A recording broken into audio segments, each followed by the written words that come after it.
Hi guys, it's Greg and Brendan again. We're here with the TIG rod, give you a bit of an update on what's going on. Brendan hasn't really spotted the TIG rod for a couple of weeks now, so he's here for another update. Come and have a look, Brendan. We've got some news for you.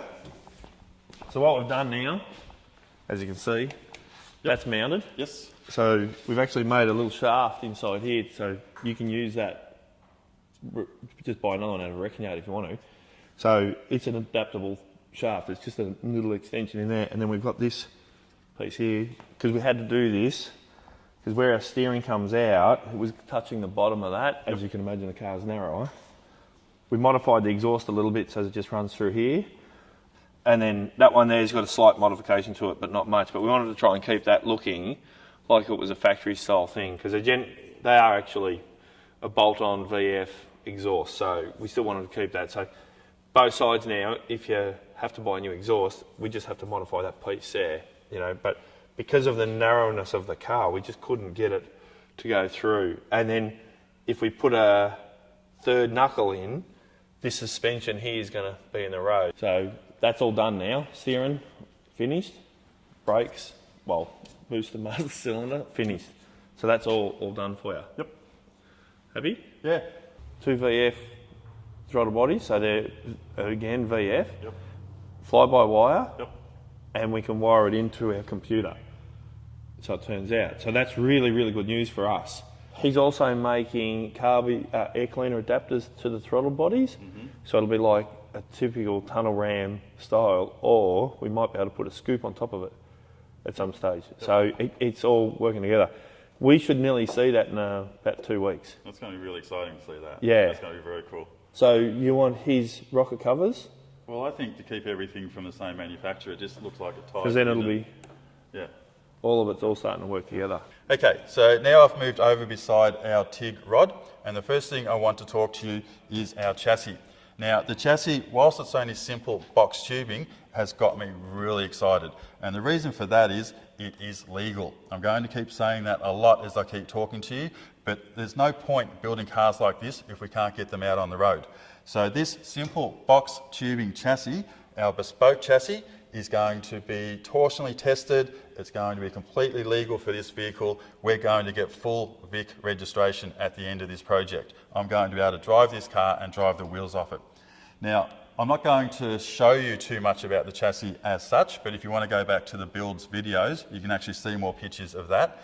But the main thing about the chassis is not only does it fit the TIG rod or the Tigra body to the TIG rod, but we've actually used the front and rear suspension out of a VF Commodore. We're not reinventing the wheel, we're actually using tried and true things just in a different way. So somebody actually said to me, you could even call this little hot rod a low-fat Commodore. As I keep saying, we've lost something like 400 kilograms.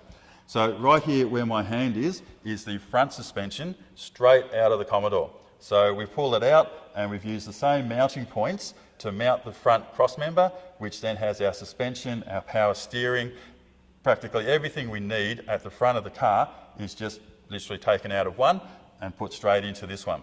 And we've done the same thing at the back of the car. We've got the independent rear suspension straight out of the Commodore and bolted it into this chassis.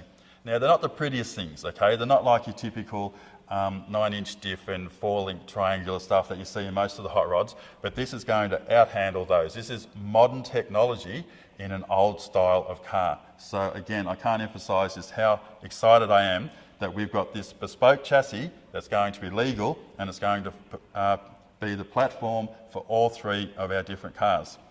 Now, I said to you that we use the front cross member for the suspension, but Greg has gotten very artistic when it comes to our suspension, and we're actually cantilevering it. So obviously the wheel and everything goes here, and I will get the wheel up to show you in a minute what we're doing with it, but the suspension is not going to be in its normal position here as a coilover. We're actually going to run it back and forth along the chassis rail. So that's going to be something totally unique and totally ours. Now, not only is it totally ours, but again, it's going to be legal in the fact that we've 3D'd the A-arms, etc., that are going to be used here. They're going to be tested to destruction. The strut that goes up here from the hub to the bell crank, which goes to the coilovers, that's going to be tested to destruction. So all of these things that we're implementing on our car here, again, are going to be legal. Now, this bit, you have to ignore that, I'm sorry. This is where we still haven't cut it off. I should have said that right at the start. So obviously our chassis doesn't come this far. It will probably come back here. We'll run our radiator, etc. So all in all, you can see that we're getting the hot rod look. We've got an LS3 engine. We've got our exposed suspension, our exposed chassis. There's going to be no bodywork. Now, we can actually legally run no bodywork at the front of this car as long as there are no moving engine parts. Now, being a hot rod, we're obviously not going to have air conditioning or heating. The power steering is tucked down on the rack. We're going to relocate the alternator and the steering motor, electric water pump, anything and everything that we can do so that by the time we finish, this car is not going to look like it should run. It should just look like pretty much an empty block, but I assure you it's going to run. To finish off our engine, we've actually got a high-rise twin throttle body manifold being made by Sean's Custom Alloy. And again, for those of you in the street machine scene, that's the guy to build these sort of things. So they turn up in about a fortnight's time, and it should look absolutely smick, as well as tying in the whole no moving parts thing, a little bit extra performance, but just totally hot rod look. It should be sensational. He's also doing the rocker covers as well, and probably even something just to hide the brake booster reservoir here as well. That's a bit too ugly. We're going to make that out of alloy. So again, there's so many bespoke parts on this car that are made for us, and we can reuse them on future cars or on all three versions, whatever we like. So we've got our bespoke suspension, bespoke chassis, bespoke intake, all in this modern hot rod body.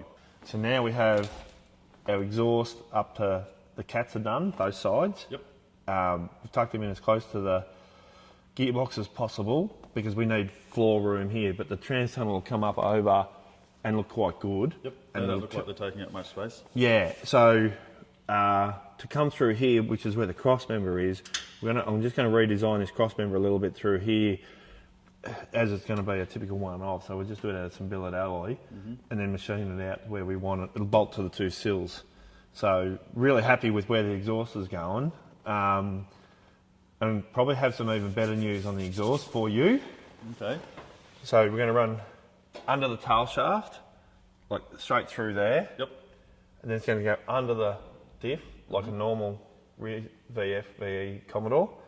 Then we're going to make a muffler where we were going to have the fuel tank. Okay. So now we have, it looks like we can put two fuel tanks in the back here. Okay. You're probably going to carry around about 50 litres, maybe a bit more. Cool. So now we have fuel capacity. Yep. The noise from the muffler will be down the back, but we have to make a one-off muffler. We've looked and looked and looked, spent a lot of time online. Nothing really works where we want it to. Okay. So, but it's a doable item. Yep. You know, so typical custom car, custom exhaust. You know, so not much we can do about that. But we'll talk about the rear end in a minute. So all that's finished. So we're up to this point now, and we'll carry it through.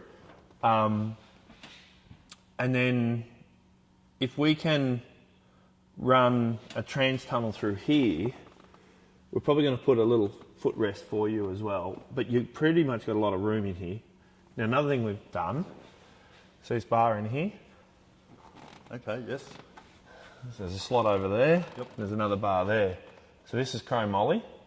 So this will go up across. It'll tie this in, that in, and we'll put an angle piece into the corners. And that'll give us some strength sideways. Because that bar there will support this. Yep. And we're going to put another bar in the back here like we spoke about. So that's probably a cross crease. Part of a roll cage. Yeah. It's not essentially a certified roll cage, but we just wanted it to add some strength in. Because as you can imagine, with the car we need to stop it from twisting. So that's going to act for that, and that'll act for that there. So that's going to help you with your torsional test as well. And it also gives us somewhere to mount the dash. Yep. So yeah, and that's working in really well. So we've cut the two slots, and it doesn't interfere with anything, especially your foot. Yep. So we'll just put a bit of material across here and try and make it as thin as possible. Yep. So hope you're happy with that bit. Yeah, of course. Yeah, Yep. yeah. That's all good. Yeah, we're pretty happy about that because it's sort of fallen into place. Things are starting to fall into place now. The thought process is still there, but it's not as bad as it was at the start. I'm really happy about that, and the exhaust. That's really just coming together. But we've probably had half a dozen thoughts and looks and lifting and turning and twisting, and and that works for us. That just looks like it was supposed to go there. Yeah. I mean, it's easy to say that now. Yeah, it is. It just looks like it was supposed to And go. both sides are identical. Yep. And we've made our special little flange plates. They're the ones I designed, and we've used them on Cadillac Psycho. So we're using them on this because they actually seal real well. They're solid, nice and strong, and look pretty. Yep. So yeah, everyone's got to look pretty. Yeah, pretty's always good. Oh yeah.